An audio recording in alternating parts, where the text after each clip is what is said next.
नरेश ने थप्पड़ मार दिया, थप्पड़ कांड सारे हिंदुस्तान में चर्चा का कारण बन गया। नरेश के खिलाफ मुकदमा दर्ज हो गया। लेकिन मैं पूछना चाहता हूं राजस्थान की सरकार से, भारत की सरकार, 13 नवंबर को भारत के निर्वाचन आयोग की आदर्श आचार संहिता, जिसमें शासन प्रशासन का कोई अधिकारी उसका उल्लंघन नहीं कर सकता, आदर्श आचार संहिता का उल्लंघन करके जबरदस्ती मतदान कराने वाले एसडीएम के खिलाफ क्या भारतीय जनता पार्टी की सरकार ने मुकदमा दर्ज किया है?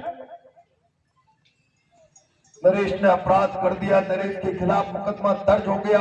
अपराधी एसडीएम भी है, अपराधी टॉप जिले का कलेक्टर एसपी है, जिन्होंने ताकत के बूते लोगों को अपनी हक अधिकार की मांग पर पानी फेरने का प्रयास किया, उनकी आवाज को दबाने और कुचलने का प्रयास किया।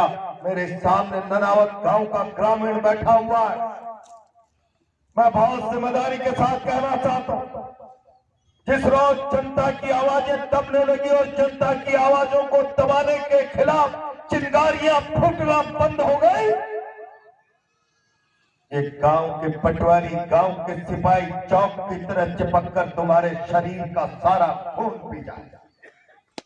और इसलिए जरूरी है, अगर जनता पर अत्याचार होता है, जनता की आवाज को दबाया जाता है,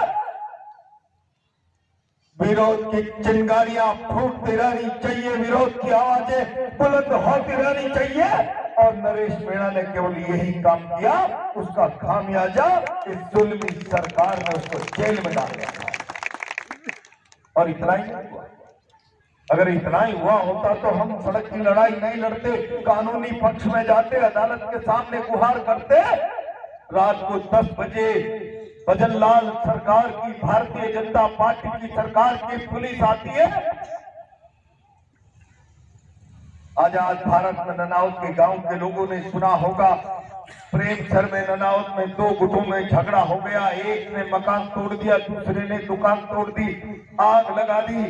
लेकिन कभी ये नहीं सुना होगा कि ननावत में पुलिस आई और मकानों में, दुकानों में, घरों में, मोटरसाइकिलों में, ट्रैक्टरों में आग लगा दी। ये सुना था। और इतिहास आज की उन घटनाओं को आदि अनादि काल तक नहीं भुला सकता। अंग्रेजों की पुलिस आई और जलियांवाला बाग में मीटिंग करते हुए लोगों को गोलियों से भून दिया। अंग्रेजों की पुलिस आई और मानगढ़ के पवित्र धाम पर मीटिंग करने वाले, जंगल जमीन पर अपना अधिकार की लड़ाई लड़ने वाले आदिवासियों को गोलियों से फूंक दिया गया, उनकी संपत्तियों को जला दिया गया। लोकतंत्र में भजनलाल की सरकार को किसने अधिकार दे दिया? समरावता की धरती पर जाजम जमा कर बैठे हुए, भोजन करते हुए आदिवासी समुदाय और सर्व समाज के लोगों पर भजनलाल की सरकार टूट पड़ती है, लाठियां चलाती है, गोलियां चलाती है। घरों की छतों पर से कूद कूद कर लोग अपनी जान बचाते हैं। छत के नीचे घास फूस में जहां लोग कूद रहे थे, किस कदर से घास में आग लगा, बकरियां जल जाती है सड़क पर खड़ी हुई। 90 मोटरसाइकिल और 8 कारें, जीपें पुलिस चला देती है।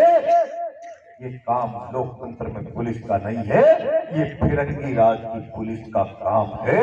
समरावता सबूत दे रहा है, मानो राजस्थान में भारतीय जनता पार्टी का राज नहीं है, फिरंगियों का राज कायम है। और अगर फिरंगियों का राज कायम है तो फिरंगी राज को उखाड़ने के लिए अभी हिंदुस्तान की नौजवान की रगों का खून पानी नहीं हुआ है। इसलिए मैं आवाज को बुलंद करने के लिए 29 तारीख का न्योता देने आया हूं।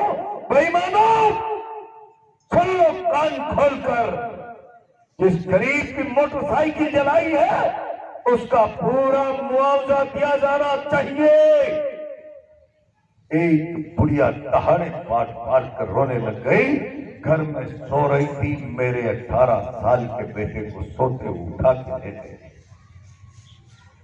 बेगुनाह जो जेलों में बंद है उनके साथ इंसाफ होना चाहिए। और नहीं तो नगर फोर्ट की महापंचायत को चुनौती है, समय देकर राजधानी घेरेंगे, राजधानी घेरेंगे। लंबी बात नहीं करूंगा। 4 बजे इटावा का समय है, 5 बजे सुल्तानपुर का समय है।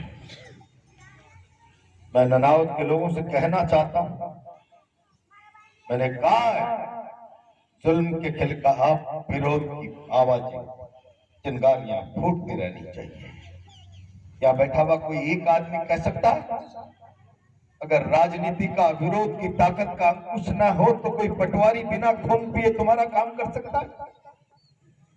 थोड़ा बहुत राजनीति की आवाजों का कुछ न हो तो पुलिस का सिपाही सिरिंज लगाकर तुम्हारा खून निकालने से चूक सकता है? और इसीलिए कह रहा हूं, नरेश जैसी आवाजें अगर डंडे के बूते दबा दी गई तो नरेश की आवाज नहीं, तुम्हारी आवाज का खून है, तुम्हारी आवाज का खून है। और जब जनता की आवाज का खून होने की बात आ जाए तो कौन लड़ेगा भाई? कौन लड़ेगा?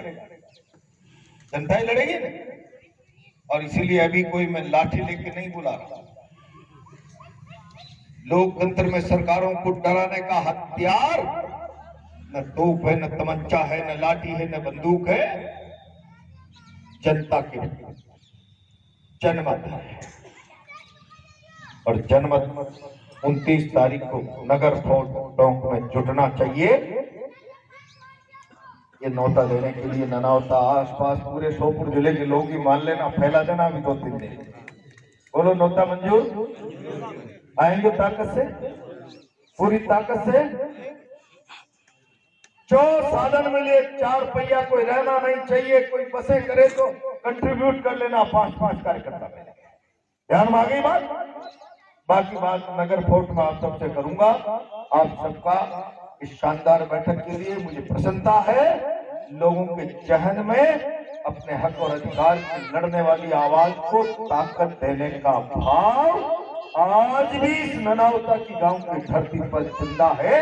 ये लोग इस बात का सबूत है, गवाह है। आओ हम इस बात को, इस आवाज को ताकत दें। आपकी उपस्थिति इस बात की गवाही दे रही है और आगे भी हम इसको ताकत दें। 29 तारीख को नगर फोर्ट में मिलेंगे। धन्यवाद।